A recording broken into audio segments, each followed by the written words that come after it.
Muy buenas, bienvenidos a este vídeo en el que os voy a enseñar cómo utilizar los agentes y las skills de inteligencia artificial. En este caso voy a utilizar Claude Max, la versión de 90 euros al mes, que la llevo utilizando 2 meses y la verdad es que me está dando un rendimiento espectacular, pero puede ser para cualquier tipo de inteligencia artificial. Quedaros con las bases, quedaros como cómo estructurar el proyecto. Para ello me he basado en las buenas prácticas que ha recomendado Anthropic, los propios creadores de Claude, y ciertos programadores que yo sigo en redes sociales que considero que son referentes en el sector, a la par que mi uso cotidiano y diario, ya que muchos de vosotros habréis hecho como yo, que poco a poco de la que vais utilizando la inteligencia artificial, ya sea Cloud con la consola o Codex de OpenAI o quien sea, vais intentando sacar ya poco a poco pues los típicos prompts que le dejas en el punto MD para que lo coja al iniciar el proyecto, le vais dejando ciertas guías para que no se enrolle por un lado o para que no alucine por otro. Entonces, poco a poco todos llegamos a esa conclusión, pero os traigo aquí yo creo que lo que es la guía definitiva para sacar esas malas prácticas iniciales y para tener todo muy bien estructurado.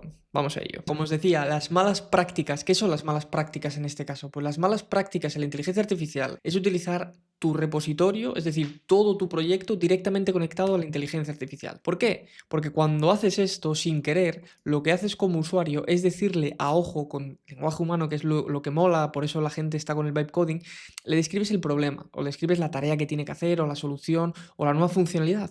Entonces, ¿qué pasa? Esto lo que hace es una mezcla de intención, contexto y solución. No hay unas guías claras de lo que tiene que hacer. Entonces, normalmente, cuando tú le mandas esta información, lo que haces es cargarle tu prompt de usuario, pero internamente tiene el contexto de todo el proyecto. ¿Esto qué hace? Que el prompt sea largo y ambiguo. Es decir, no estás yendo al grano, no estás focalizando el problema. Esto lo que va a hacer es pues que mezcle reglas, arquitecturas, que no siga los ejemplos que tú quieras. A veces puede incluso a cambiar la interacción, no es reutilizable y no es versionable. La IA genérica, cuando hablamos de IA genérica, es que solo tenemos un agente de inteligencia artificial, que es pues lo que os decía, Claude en mi caso, Gemini o OpenAI o lo que necesitéis. Solo tienes un agente, que es con el que tú te comunicas en la consola y utilizas ese agente para todo. Aunque él te diga que está haciendo tareas por abajo o demás, es un único agente. No tiene ni siquiera un rol, no tiene una especialización. No sabe si él es el experto en la parte de front, no sabe si es el experto en el back, no sabe si es el que tiene que hacer el testing, no sabe nada. Lo que decíamos, y siguiendo esa línea, carga todo el repositorio, o lo intenta, porque dependiendo de la versión que tengáis, yo os comentaba, tengo la de 90 euros, pero la de 20 euros al mes no llega a cargar a veces todo el contexto si el repositorio es muy grande. Hay muchos proyectos a día de hoy en ciertas empresas que es código legacy, es decir, es un código que tú solo metes a la inteligencia artificial y depende el plan que tengas mensual. Puede llegar a ser una locura la cantidad de tokens y la cantidad de recursos que te consuma y no te llega en una sesión para ello. Al ser un prompt tan grande, porque tiene que cargar todo el repositorio, lee los archivos que no le interesan en esa tarea o directamente no los lee y alucina, que ese es el problema también por el que mucha gente piensa que la inteligencia artificial aún todavía no tiene un nivel muy alto, que yo creo que en cierto modo están equivocados. Por otro lado, no distingue dominios, no respeta fronteras entre lo que es la interfaz de usuario, el API, etc. También tenemos aquí la parte en la que la generación de código parece correcta, pero luego empieza a haber cosas que ves que no te cuadran, te rompe las convenciones, no te sigue tus patrones de diseño, mezcla estilos o incluso te llega a duplicar código cuando no debería de hacer. Cuando hacemos commits o cambios en caliente, no lo valida, no tiene una checklist y no tiene un debug realmente certero. Te da una cierta desconfianza, ya que estaréis acostumbrados a tener ChatGPT y que os hable con una asertividad que decís, hostia, es que tiene razón. Pues os va a pasar lo mismo, pero con el código. Lo que os va a tener que hacer un esfuerzo posterior a revisar todo eso que está haciendo. Entonces va a parecer que os está ayudando, que os está mejorando la productividad en un 90%, pero luego vais a estar todas y cada una de esas tareas que os haga, revisándolas muy exhaustivamente hasta ver si realmente ha resuelto el problema. Entonces, tras analizar toda esta parte, que es lo que os decía, son las malas prácticas, ¿qué tenemos aquí? Tenemos unas consecuencias sistemáticas. Más prompts, más contexto, más tokens y más ruido. Cuando crees que tienes un sistema que funciona o crees que le has puesto ciertas guías de, bueno, mira, hazme aquí esto en el código, esta parte es del back, utilizamos este sistema de versión, lo que tú quieras. Pero si tienes estos síntomas, cuidado porque esto es una alerta, es una flag que te está avisando de que no tienes un sistema realmente optimizado con agentes y skills. ¿Qué son estos síntomas que os comento? Pues decir, hostia, esto antes funcionaba mejor. O sea, hemos tocado algo aquí que no teníamos que haber tocado.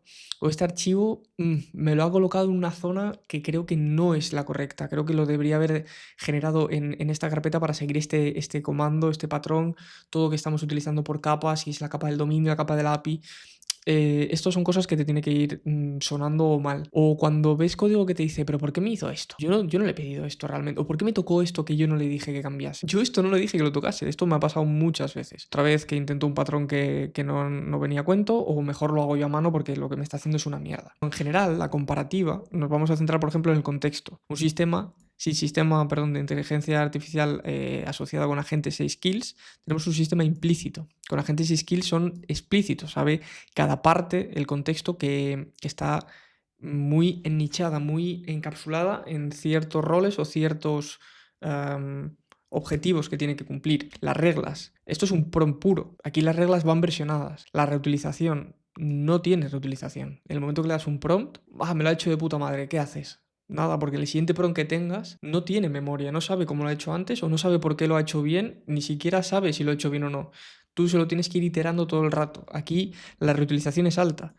En el momento que tienes una skill y la skill se genera y funciona bien y estás contento con ella porque ya la has ido puliendo, esa skill se crea y se guarda de tal manera que cada vez que vayas a hacer una tarea similar o la misma tarea, la va a utilizar y va a volver a darte ese mejor resultado que has conseguido antes. Consistencia, aquí es aleatoria. O sea, a veces que te va a salir bien el código y a veces que te va a salir mal. Y por último, el debug aquí es totalmente manual y aquí es totalmente guiado. Llegados a este punto, ya sabemos cuáles son las malas prácticas. ¿Queréis saber cuáles son las buenas? Pero antes os voy a explicar qué son las agentes y qué son las skills. Si ya sabéis lo que son, podéis avanzar un poco el vídeo, pero puede que haya gente que ahora mismo no sepa lo que son exactamente. Os voy a poner una analogía muy rápida. Tú, como profesional, te quieren mandar a hacer un trabajo. Clavar un clavo en una pared para posteriormente colgar un cuadro. ¿Qué necesitas para clavar un clavo en la pared? Un martillo. Tú, que eres el profesional, eres el agente, el martillo en este caso es la skill. Si te mandan a atornillar un tornillo en una mesa, el destornillador es la skill. ¿Por qué? Son las herramientas que tú tienes como profesional a tu disposición para poder ejecutar la tarea que te están encomendando. Volviendo a nuestro diagrama, un agente es capaz de entender el problema. Un agente tiene todo el contexto de su entorno y tiene a su disposición ciertos subagentes si son necesarios, que ahora os lo explicaré, y también tiene a su disposición ciertas skills o tools que sabe cómo y cuándo aplicarlas. ¿Cómo se consigue todo esto? Cuando empezamos un repositorio con este tipo de tecnologías, le tenemos que crear una especie de prompt inicial que es el que luego le va a redirigir por dónde tiene que ir o qué cosas tiene que usar. Cuando el usuario le dice a Cloud lo que quiere, Cloud con ese prompt inicial ya tiene una vista panorámica de todo lo que tiene a su disposición. ¿Sabes? Cómo es el repo, cómo está estructurado, qué skills tienes y toda la información necesaria para poder atajar ese problema. Por otro lado, las skills no tienen libertad, son simplemente herramientas, no funcionan por sí solas. Son modulares para que cada agente las utilice y puedan cumplir un tipo particular de tarea. Son funciones muy simples y no tienen capacidad de razonamiento, no tienen capacidad de procesar un problema o analizar lo que está sucediendo. ¿En qué caso tiene sentido tener subagentes? Pues en el caso en el cual consideres que tu repositorio, pues lo que hablábamos antes, tiene mucho código legacy, tiene ciertas partes que son un poco más densas, pues sí que es interesante tener un subagente que te vaya analizando ciertas partes del código mientras el agente principal sigue haciendo una tarea muy monótona con las skills que tiene pautadas, y cuando termina el subagente de oye, mira, te analicé 20 archivos que teníamos que analizar para saber la funcionalidad de X, toma el resumen o toma los puntos clave. Paralelamente va trabajando el subagente para que la gente siga con su tarea y luego encauce para coger la tarea que le deja el subagente. Para simplificarlo mucho, las skills no dejan de ser cómo hacer un commit, cómo hacer una pull request, cómo implementar lo que hablábamos, un CRUD, buenas prácticas de front en base de React, Angular, buenas prácticas de Java, parte de guía tienes como agente el contexto de todo tu repo, sabes la arquitectura que estás llevando y sabes los patrones que estás utilizando, Por otro lado tienes la skill, entonces sabes cómo hacer esa implementación como agente. Ahora mismo ya tenemos el contexto de las malas prácticas, de qué son los agentes y qué son las skills, y os estoy poniendo un ejemplo muy simplista de cómo deberíamos de estructurar todo nuestro proyecto. En un principio, en la capa más alta, en la raíz de nuestro repositorio, va a tener que estar el cloud.md y el agents.md. Aquí detallaríamos lo básico en lo que sería en el CloudMD. No vamos a meterle toda la información aquí porque no tendría sentido y no sería óptimo. Creo que, si no me equivoco, las buenas prácticas nos recomiendan .mds de menos de 500 líneas, ¿vale? Que esté todo bien estructurado y bien compactado. Si tienes que hacer más, si tienes que hacer menos, no es problema, pero no debería estar todo aquí. Si lo tienes todo aquí, eso es que no lo estás estructurando bien. Una vez tienes la arquitectura del proyecto en el CloudMD, las convenciones en general, un poco el stack que estás utilizando y los límites que tienes, también tienes la posibilidad de tener un agentsmd que va a la misma capa, pero por defecto, cuando tú utilizas Cloud, por ejemplo, Code en mi caso con la consola, lo primero que va a leer siempre es el cloud.md. A partir de ahí puede distribuirse a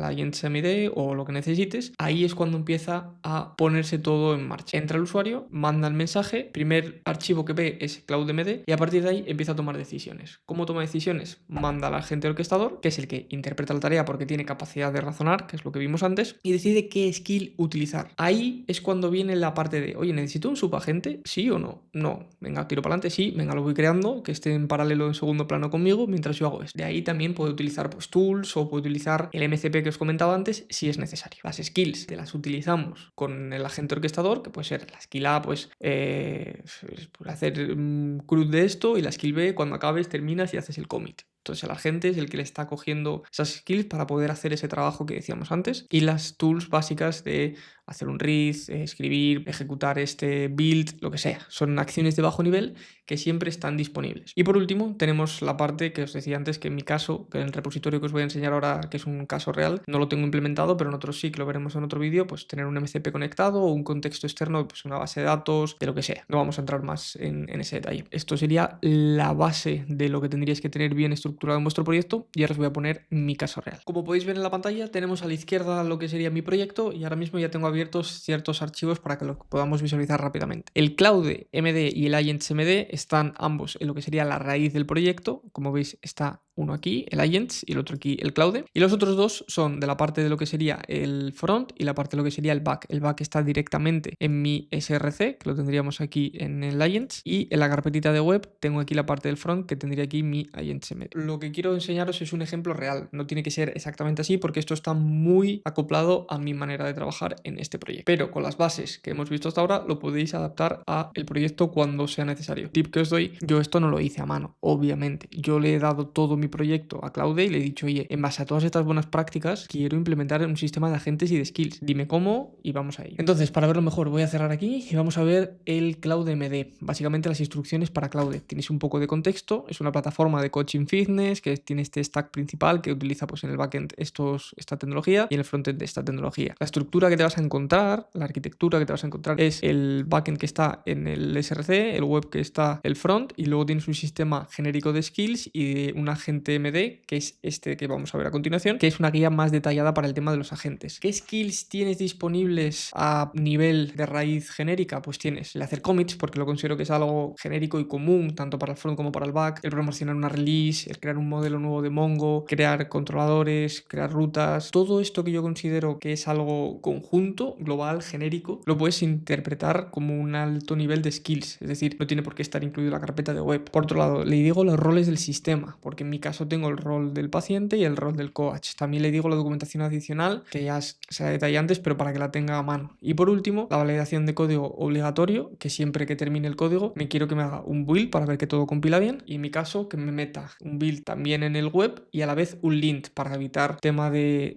malas prácticas a posteriori. Una tarea no está completa hasta que el build y el lint pasen sin errores. Todo esto podéis utilizarlo de vuestra manera y como queráis. En mi caso, los agentes, guía para agentes, cómo usar esta guía. Básicamente, un poco lo que ya estábamos hablando antes, pero vamos a entrar más en detalle. ¿Por qué? Pues tienes otra vez las skills disponibles, las que son las genéricas: commit, crear pull request, promocionar, testing, deploy en el Docker, crear una propia skill. Esto es muy interesante porque tú, a medida que vas trabajando, siempre vas a ir detectando nuevas funcionalidades, nuevas mejoras, y dices, ostras, esto se puede convertir en una skill. ¡Pum! ¿Cómo crear una skill? Pues tienes una skill que crea nuevas skills en base a todas las skills que ya tienes creadas. Luego, la parte de las skills del backend, ¿dónde las tienes? Pues las tienes en esta ruta, que las tienes tienes aquí disponibles y son estas, que no vamos a entrar en detalle, pero bueno, todas estas de aquí. Y la skill de frontend, que son estas skills que tienes aquí, ¿vale? Una auto-invoke skills, importante, debes auto-invocar estas skills cuando aplique, no son opcionales. Entonces, cuando se requiera una de estas opciones por lo que sería el usuario, o cuando el agente orquestador determine que es necesario hacer una de estas acciones, va a tener que utilizar la skill sí o sí, no hay otra manera. Otra parte que es una visión general, repito un poco lo de los roles y luego aquí le pongo pues el formulario, bueno, cosas más que son lo que os digo, más acopladas a mi manera de trabajar en este proyecto. Le pongo unas convenciones, las nomenclaturas que yo quiero que se haga, por ejemplo, en la parte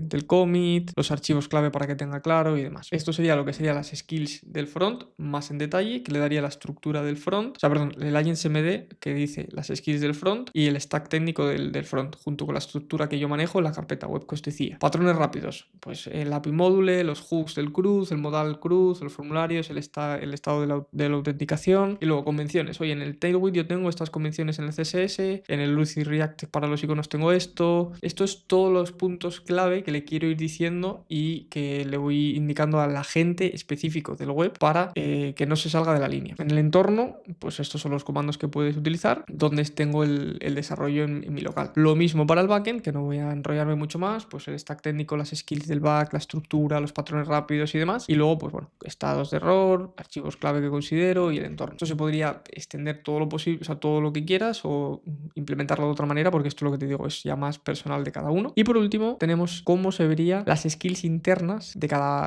apartado. Por ejemplo, vamos a ver las skills que tengo aquí globales, que serían las de la raíz que hablábamos. Y teníamos, pues mira, si quiero añadir algo más de seguridad del middleware, tienes aquí la skill, que os la voy a enseñar ahora, y unos assets, que son pues el rate limit, la sanitización, el thought validation, que son partes que va, y esto lo va implementando automáticamente Claudio, yo no lo he hecho, obviamente. Skill MD, añadir seguridad del middleware, crear middlewares de seguridad siguiendo las mejores prácticas de Express y OWASP. ¿Cuándo utilizarlo? Al implementar un rate limit, al validar no sé qué, al crear middleware de autenticación. Inputs necesarios, pues necesitamos el tipo de middleware, los inputs a proteger que quieres con el middleware y los límites con el esquema de validación. Las templates, pues mira, tienes estas templates aquí, que son las que os he enseñado, para a partir de ahí crear las nuevas, porque así siempre va a seguir el mismo patrón y no se va a inventar cada vez una nueva arquitectura, o sea, un nuevo diseño, una nueva manera de gestionar una template. Sería inescalable y no se podría sostener en el tiempo. Pasos, pues mira, para implementarlo tienes que hacer esto, luego esto, luego esto, luego esto y luego por último los patrones críticos. Siempre especifica algoritmos, no sé qué, siempre, siempre, siempre, nunca, nunca, nunca y preferente, ¿vale? Luego tienes que hacer un checklist cada vez que utilices esta skill para comprobar que lo has estado haciendo bien. Y con esto nos podemos enrollar lo que queráis porque todo va en la misma línea. Commits, ¿cómo es la skill de commits en el proyecto? Al hacer cualquier commit en el proyecto, al preparar cambios para el commit, al escribir mensajes, el formato tiene que ser el tipo del scope con la descripción y luego el body es opcional con un futuro opcional. Tipos permitidos, pues un tipo fit si es una nueva funcionalidad, un tipo fix si es una corrección. Esto lo podéis encontrar muchísimo más detallado en skills SH, podéis encontrar todo el tipo de skills que necesitéis, ¿vale? O sea, aquí tenéis de todo, tenéis de React, tenéis de Vercel, tenéis todo lo que necesitéis y es tan fácil como hacer un npx skills init y a partir de ahí cada skills que necesitéis os la podéis bajar directamente a vuestro repo y ya la utilizáis. Espero que os haya gustado, que os sirva sobre todo de ayuda. En otro próximo vídeo os enseñaré arquitecturas más complejas siempre basados en este patrón y por supuesto que os dejéis un buen me gusta y que le deis a seguir.